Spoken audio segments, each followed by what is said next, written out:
Body ఎన్నికలలో రేపు తెలంగాణలో జరగబోయేటటువంటి స్థానిక సంస్థల ఎన్నికల్లో డిక్లరేషన్ కామారెడ్డి డిక్లరేషన్లో చెప్పిన విధంగా 42% రిజర్వేషన్ ఇచ్చి తీరాల్సిందే అని ఇవాళ ఇక్కడ కూర్చున్నాం. 42% రిజర్వేషన్ కోసం 72 గంటల నిరంతర నిరాహార దీక్ష కోసం ఇవాళ ఇక్కడ కూర్చున్నాం. ఇది రాజకీయ పోరాటం కాదు, ఇది ఆత్మగౌరవ పోరాటం. బీసీల ఆత్మగౌరవం కోసం జరుగుతున్నటువంటి పోరాటం, గాంధీ గారు చూపించినటువంటి మార్గంలో మనం చేస్తున్నటువంటి పోరాటం. గాంధీ గారు ఏం చెప్పారు మనకు? మీకేదన్నా అంశం సాధించాలంటే, ఎవరి ఆకాంక్షలన్నా ముందుకు తీసుకొని వెళ్ళాలంటే హింస వైపు వెళ్ళొద్దు, మనల్ని మనమే కష్టపెట్టుకోవాలి. అందుకే ఇవాళ మేము ఉక్కు సంకల్పం తీసుకున్నాం. నాతో పాటు ఇవాళ ఇక్కడ యునైటెడ్ పూలే ఫ్రంట్ కన్వీనర్ బొల్లా శివశంకర్ గారు, యునైటెడ్ పూలే ఫ్రంట్ కో కన్వీనర్ హరి గారు, విజయేంద్ర సాగర్ గారు, కోల శ్రీనివాస్ గారు, కుమారస్వామి రజక గారు, రాచమల్లి బాలకృష్ణ నాయి బ్రాహ్మణ గారు, సురేందర్ ఆరేకటిక గారు, గోపు సదానందం గారు, ప్రవీణ్ వంజర గారు, రామ్ కోటి గారు, వీళ్ళందరూ కూడా 72 గంటల నిరాహార దీక్ష నాతో పాటు చేయడానికి ఇక్కడ సిద్ధపడి ఇక్కడ కూర్చున్నాం. ఇంకా మా ఆడబిడ్డల పేర్లన్నీ కూడా వస్తున్నాయి, వచ్చినాక అవి కూడా అనౌన్స్ చేస్తాం. మరి ఇంతమంది ఇక్కడ కూర్చొని ఎందుకు నిరాహార దీక్ష చేస్తా ఉన్నాం? అనేక రకాల పోరాటం చేసినాం, రాజకీయంగా అడిగినాం, రౌండ్ టేబుల్ సమావేశాలు పెట్టినాం, ప్రెస్ మీట్లు పెట్టినాం, మాకు కావాల్సింది ఏంది, ఆకాంక్ష ఏందని చెప్పడం జరిగింది. కానీ ప్రభుత్వంలో చలనం లేదు. ఇవాళ బిల్లు పాస్ అయి బీజేపీ మీద నూకేసి చేతులు దులుపుకుందామని కాంగ్రెస్ పార్టీ చూస్తుంది.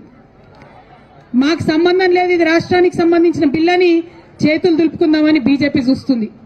ఈ వేదిక నుండి స్పష్టంగా ఇవాళ నేను ఛాలెంజ్ చేసి రాష్ట్ర ప్రభుత్వాన్ని, గౌరవ ముఖ్యమంత్రి రేవంత్ రెడ్డి గారిని అడుగుతా ఉన్నాను. నిజంగా మీరు బీసీల పక్షపాత అయితే, నిజంగా 42% మీరు పెట్టిన బీసీల బిల్లు చిత్తశుద్ధితో పెట్టిందైతే, ఏదైతే బీజేపీ చెప్తుందో ముస్లింలకు ఉందేమో అనే అనుమానంతో మేము ఆపుతున్నామని చెప్తున్నారు. ఇవాళ కాంగ్రెస్ పార్టీ మీరు స్పష్టత ఇవ్వండి. మీరు ఇవాళ ప్రెస్ మీట్ పెట్టండి. ఇక్కడ పెడతారా, ఢిల్లీలో పెడతారా, రాహుల్ గాంధీ గారిని పెట్టుకొని పెడతారా, సోనియా గాంధీ గారిని పెట్టుకొని పెడతారా, మాకు సంబంధం లేదు. ప్రెస్ మీట్ పెట్టి ఓపెన్ గా డిక్లేర్ చేయండి, ముస్లింలకు 10% రిజర్వేషన్ మేము సపరేట్ బిల్లు పెడతాం అసెంబ్లీలో అని చెప్పి డిక్లరేషన్ చేయండి. ఒక క్లారిటీ ఇవ్వండి. దాంతో ఏమైతుంది, ఇప్పుడున్న 42%లో ముస్లిం మైనారిటీల రిజర్వేషన్ దీంట్లో ఇంక్లూడెడ్ కాదు, ముస్లింస్ కి సపరేట్ గా 10% రిజర్వేషన్ పెట్టాలని చెప్పి మేము డిమాండ్ చేస్తా ఉన్నాం. ఇక అప్పుడు బీజేపీ మీద ఉంటది బాధ్యత. ఈ 42%లా ముస్లింస్ లేరనే విషయాన్ని కాంగ్రెస్ పార్టీ క్లారిటీ ఇవ్వాలి. ఒకవేళ ముస్లిం సోదరులకు ఉంటే ఆ విషయం కూడా క్లారిటీ ఇవ్వాలి. కానీ మీరు ఏ విషయం చెప్పకుండా మేము బిల్లు పాస్ చేసినాం, బీజేపీ వాళ్ళు సంతకాలు పెడతలేరని మోసం చేయొద్దని చెప్పి మాత్రం కాంగ్రెస్ పార్టీని మేము డిమాండ్ చేస్తా ఉన్నాం. మేము ఇక్కడ 72 గంటలు కూర్చుంటాం. ఈ 72 గంటల్లో మీరు ఢిల్లీలో రేపటి నుంచి మీ అగ్రనాయకులు కలుస్తా ఉన్నారు.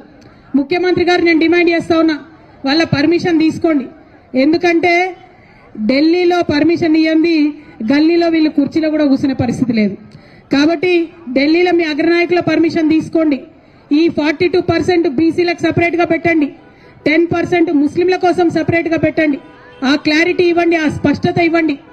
ఆ తర్వాత బీజేపీ గనక సంతకం పెట్టకపోతే, గవర్నర్ గారు గనక సంతకం పెట్టకపోతే మేము ఈ దీక్ష ఇక్కడ కాదు ఢిల్లీకి పోయి జంతర్ మంతర్ మీద అక్కడే చేస్తామని కూడా ఈ సందర్భంగా మీకు తెలియజేస్తా ఉన్నా.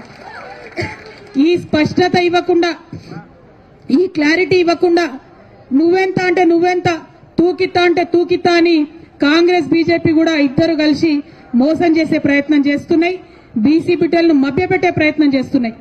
ఈ ప్రయత్నాన్ని మాత్రం మేము ఎట్టి పరిస్థితుల్లో సఫలం చేయనిచ్చేది లేదు. ఇక రెండో విషయం, మేము 72 గంటలు దీక్ష చేస్తాం, మేమే అన్నం తినం, మేమే నీళ్లు తాగం, 72 గంటలు ఇక్కడ కూర్చుంటాం మా బీసీ బిడ్డల కోసం అంటే ప్రభుత్వం భయపడుతోంది, పర్మిషన్ ఇస్తలేదు. ఇవాళంటే మనం 10 నుంచి 4 వరకే ఉండాలంట. నేను డిమాండ్ చేస్తా ఉన్నా, ఆనాడు ఉమ్మడి ఆంధ్రప్రదేశ్ లోనే 48 గంటలు నిరంతర నిరాహార దీక్ష అంబేద్కర్ విగ్రహాన్ని అసెంబ్లీలో పెట్టడం కోసం చేసినాం. మీరు ఆంధ్రోల కన్నా పాపం అయిపోయినరా, ఆంధ్ర సర్కార్ కన్నా పాపం అయిపోయినరా మీరు? ఆనాడు ఉమ్మడి ఆంధ్రప్రదేశ్ లో సమైక్యాంధ్ర పాలకులు కూడా పర్మిషన్ ఇచ్చిండు. ధర్నా చౌక్ ఓపెన్ చేసినా అని చెప్పి ఢిల్లీలో గప్పాలు కొడతారు మన ముఖ్యమంత్రి గారు.